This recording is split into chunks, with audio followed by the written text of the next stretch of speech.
Welcome to The Explainer. Today, we're unpacking an absolute heavyweight in the tech world.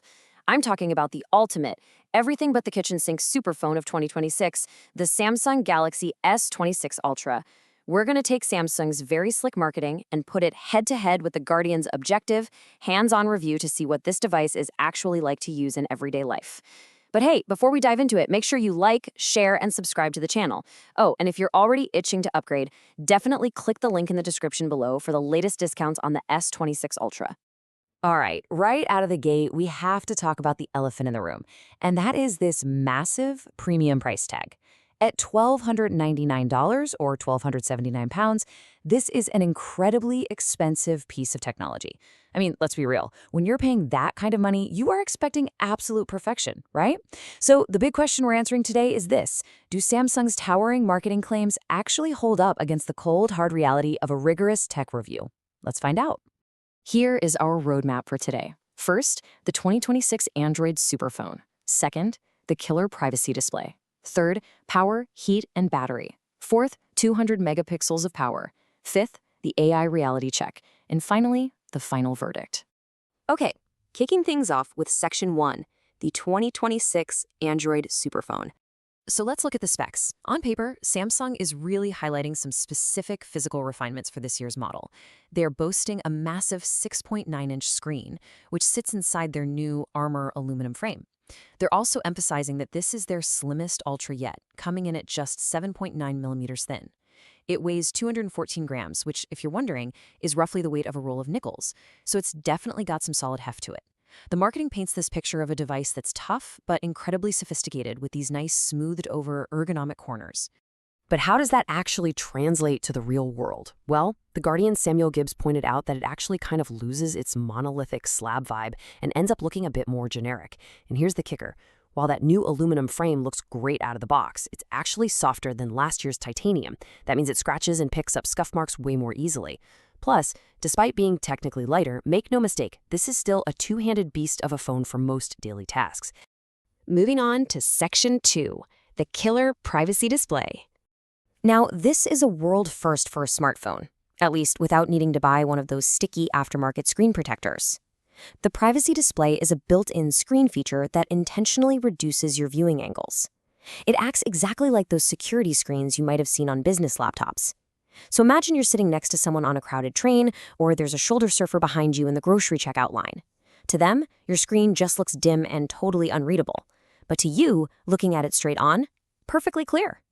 And guess what? The Guardian absolutely loved this. They actually called it Samsung's killer feature, noting that it works exactly as advertised to block phone snoopers. What really makes it brilliant is how customizable it is. You can easily toggle it on from the quick panel, or even better, set it to activate only when you open specific apps, like your bank app, for instance. You can even set it so that only incoming notification pop-ups are hidden from peripheral view. It is just highly practical, everyday privacy, and honestly, a real game changer. Let's dive into Section 3, power, heat, and battery. Looking at Samsung's own data comparing the new S26 Ultra to last year's S25 Ultra, we're seeing some incremental but definitely positive improvements. It shaves off 0.3 millimeters of thickness, drops 4 grams of weight, and they somehow managed to squeeze out 1 extra hour of video playback, pushing that theoretical limit to a whopping 31 hours.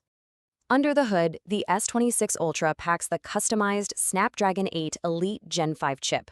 Now, Samsung promises this delivers 19% faster CPU processing, but as we all know, all that power generates a lot of heat, especially if you're doing something intense like gaming.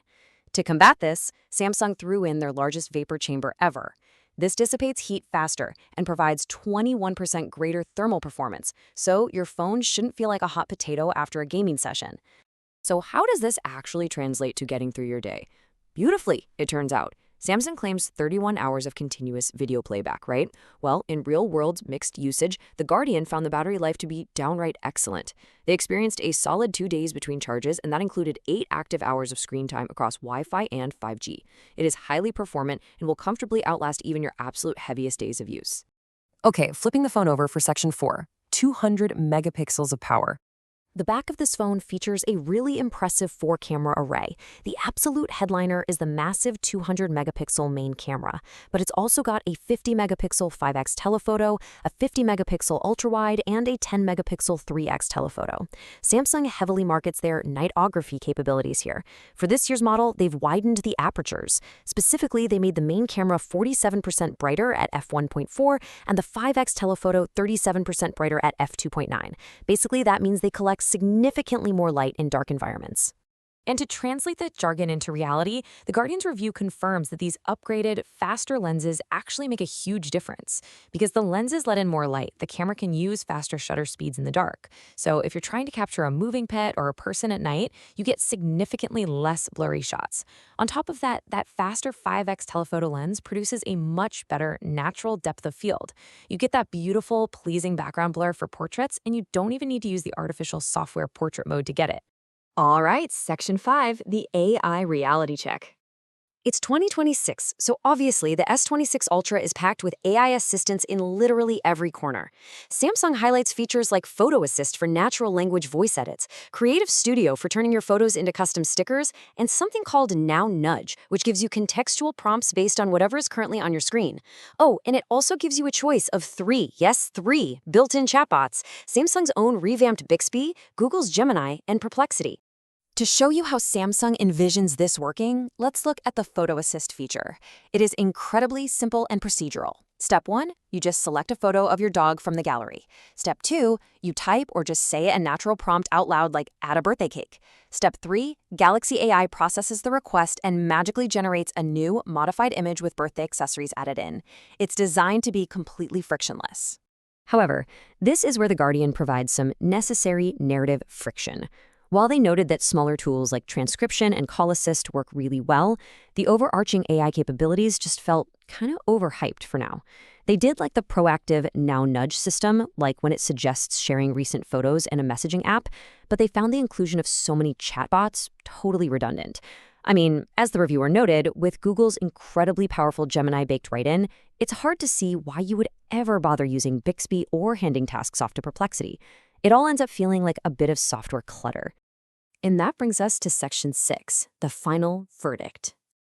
Visually weighing the objective pros and cons from The Guardian really clarifies things for us. On the plus side, you get an incredible 7 years of software support, that genuinely killer privacy display, highly capable cameras, and a battery that easily lasts 2 full days. But you absolutely have to weigh that against the cons, especially when you remember that $1,299 price tag.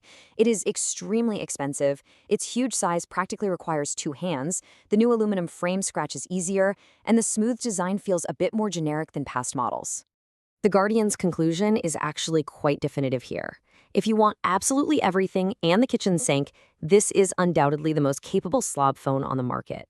But if you already have a superphone from the last few years, even an older S series, the S26 Ultra is simply not much of a necessary upgrade. The improvements, while they are definitely nice, are highly incremental. Samsung is promising software updates for this phone until February 2033. Think about that for a second. With hardware plateauing and smartphones now boasting 7 years of vital software support, how long should you really wait before your next upgrade? Are the days of the 2-year upgrade cycle finally behind us? Let me know what you think down in the comments. Thank you so much for joining me on this explainer today, and remember to check out those discount links in the description below if you're looking to pick one up. See you next time!